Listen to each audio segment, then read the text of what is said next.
ಪ್ರಕೃತಿ ವಿಕೋಪ natural disaster ಬಗ್ಗೆ ಪ್ರಬಂಧ. ಪ್ರಕೃತಿ ವಿಕೋಪ ಎಂದರೆ ಭೂಕಂಪ, ಸುನಾಮಿ, ಚಂಡಮಾರುತ, ಪ್ರವಾಹ, ಜ್ವಾಲಾಮುಖಿ ಸ್ಫೋಟ, ಭೂಕುಸಿತಗಳಂತಹ ನೈಸರ್ಗಿಕ ವಿದ್ಯಮಾನಗಳಿಂದ ಉಂಟಾಗುವ ವಿನಾಶಕಾರಿ ಘಟನೆಗಳಾಗಿದ್ದು, ಇವು ಮಾನವ ಜೀವನ, ಆಸ್ತಿಪಾಸ್ತಿ ಮತ್ತು ಪರಿಸರಕ್ಕೆ ಅಪಾರ ಹಾನಿ ಉಂಟುಮಾಡುತ್ತವೆ. ಇವುಗಳಿಗೆ ನೈಸರ್ಗಿಕ ಕಾರಣಗಳೇ ಮುಖ್ಯವಾಗಿದ್ದರೂ ಮಾನವ ಚಟುವಟಿಕೆಗಳು ಕೆಲವೊಮ್ಮೆ ಇವುಗಳ ತೀವ್ರತೆಯನ್ನು ಹೆಚ್ಚಿಸುತ್ತವೆ. ಈ ವಿಕೋಪಗಳ ಪರಿಣಾಮಗಳನ್ನು ತಗ್ಗಿಸಲು ವಿಪತ್ತು ನಿರ್ವಹಣಾ ಕ್ರಮಗಳು, ಪರಿಹಾರ ಕಾರ್ಯಾಚರಣೆಗಳು ಮತ್ತು ದೀರ್ಘಕಾಲೀನ ಪುನರ್ವಸತಿ ಯೋಜನೆಗಳು ಅತ್ಯಗತ್ಯವಾಗಿದೆ.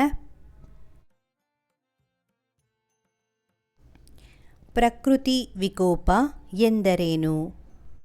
ನೈಸರ್ಗಿಕ ಶಕ್ತಿಗಳಿಂದ ಸಂಭವಿಸಿ ಜೀವ ಮತ್ತು ಆಸ್ತಿಪಾಸ್ತಿಗಳ ನಾಶಕ್ಕೆ ಕಾರಣವಾಗುವ ಘಟನೆಗಳನ್ನು ಪ್ರಕೃತಿ ವಿಕೋಪ ಎನ್ನುವರು. ಇವು ಭೂಮಿ, ಹವಾಮಾನ ಅಥವಾ ಜಲ ಪರಿಸರದಿಂದ ಉದ್ಭವಿಸುತ್ತವೆ. ಪ್ರಮುಖ ಪ್ರಕೃತಿ ವಿಕೋಪಗಳ ವಿಧಗಳು: ಭೂಕಂಪ, ಭೂಮಿಯ ಟೆಕ್ಟೋನಿಕ್ ಪ್ಲೇಟ್ಗಳ ಚಲನೆಯಿಂದ ಉಂಟಾಗುವ ಕಂಪನಗಳು. ಸುನಾಮಿ, ಸಮುದ್ರದ ಅಡಿಯಲ್ಲಿ ಸಂಭವಿಸುವ ಭೂಕಂಪಗಳಿಂದ ದೊಡ್ಡ ಅಲೆಗಳೇಳುವುದು. ಚಂಡಮಾರುತ ಮತ್ತು ಸುಂಟರಗಾಳಿ, ಭಾರೀ ಗಾಳಿ, ಮಳೆ ಮತ್ತು ವಿನಾಶಕಾರಿ ಬಿರುಗಾಳಿಗಳು. ಪ್ರವಾಹ, ನದಿಗಳು ಉಕ್ಕಿ ಹರಿದು ಅಥವಾ ಅತಿಯಾದ ಮಳೆಯಿಂದ ಭೂಪ್ರದೇಶ ಮುಳುಗುವುದು. ಜ್ವಾಲಾಮುಖಿ ಸ್ಫೋಟ, ಭೂಮಿಯ ಒಳಭಾಗದ ಕರಗಿದ ಶಿಲೆಗಳು ಅಂದರೆ ಲಾವಾ ಹೊರಬರುವುದು. ಭೂಕುಸಿತ, ಭೂಮಿಯ ಮೇಲ್ಮೈಯಲ್ಲಿರುವ ಮಣ್ಣು, ಕಲ್ಲು, ಶಿಲೆಗಳು ಗುರುತ್ವಾಕರ್ಷಣೆಯ ಬಲದಿಂದ ಕೆಳಮುಖವಾಗಿ ಜಾರುವ ಪ್ರಕ್ರಿಯೆಯಾಗಿದೆ. ಕಾಡ್ಗಿಚ್ಚು, ಕಾಡಿಗೆ ಹರಡುವ ಬೆಂಕಿ. ಪ್ರಕೃತಿ ವಿಕೋಪದ ಕಾರಣಗಳು: ನೈಸರ್ಗಿಕ ಕಾರಣಗಳು: ಭೂಕಂಪಗಳು, ಜ್ವಾಲಾಮುಖಿ ಸ್ಫೋಟಗಳು, ಹವಾಮಾನ ವೈಪರೀತ್ಯಗಳು. ಮಾನವನ ಪಾತ್ರ: ಅರಣ್ಯನಾಶ, ಪರಿಸರ ಮಾಲಿನ್ಯ, ಅಸಮರ್ಪಕ ನಗರ ಯೋಜನೆಗಳು ಇವುಗಳ ತೀವ್ರತೆಯನ್ನು ಹೆಚ್ಚಿಸುತ್ತವೆ. ಪರಿಣಾಮಗಳು: ಪ್ರಕೃತಿ ವಿಕೋಪಗಳು ಸಮಾಜ ಮತ್ತು ಪರಿಸರದ ಮೇಲೆ ಗಂಭೀರ ಪರಿಣಾಮಗಳನ್ನು ಬೀರುತ್ತವೆ. ಜೀವ ಮತ್ತು ಆಸ್ತಿ ಹಾನಿ: ಸಾವಿರಾರು ಜನರು ಮತ್ತು ಪ್ರಾಣಿಗಳು ಸಾವನ್ನಪ್ಪುತ್ತವೆ ಮತ್ತು ಮನೆಗಳು, ರಸ್ತೆಗಳು, ಸೇತುವೆಗಳು ನಾಶವಾಗುತ್ತವೆ. ಆರ್ಥಿಕ ನಷ್ಟ: ಕೃಷಿ, ಮೂಲಸೌಕರ್ಯ ಮತ್ತು ವ್ಯಾಪಾರಕ್ಕೆ ದೊಡ್ಡ ಮಟ್ಟದ ಹಾನಿಯಾಗುವುದರಿಂದ ದೇಶದ ಆರ್ಥಿಕತೆಗೆ ಹಿನ್ನಡೆಯಾಗುತ್ತದೆ. ಪರಿಸರ ಹಾನಿ: ನೈಸರ್ಗಿಕ ಪರಿಸರ, ಅರಣ್ಯಗಳು ಮತ್ತು ನೀರಿನ ಮೂಲಗಳು ಕಲುಷಿತಗೊಂಡು ನಾಶವಾಗುತ್ತದೆ.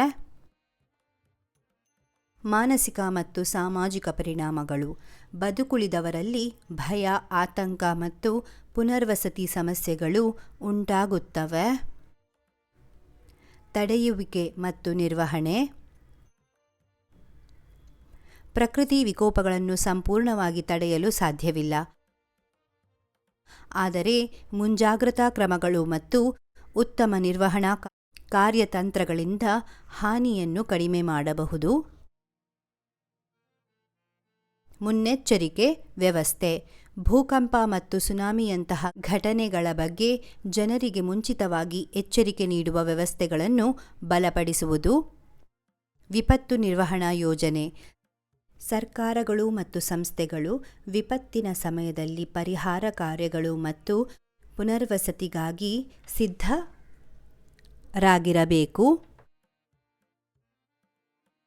ಜನಜಾಗೃತಿ: ವಿಪತ್ತುಗಳ ಅಪಾಯಗಳು ಮತ್ತು ಅವು ಸಂಭವಿಸಿದಾಗ ಹೇಗೆ ವರ್ತಿಸಬೇಕು ಎಂಬುದರ ಕುರಿತು ಜನರಿಗೆ ಶಿಕ್ಷಣ ನೀಡುವುದು.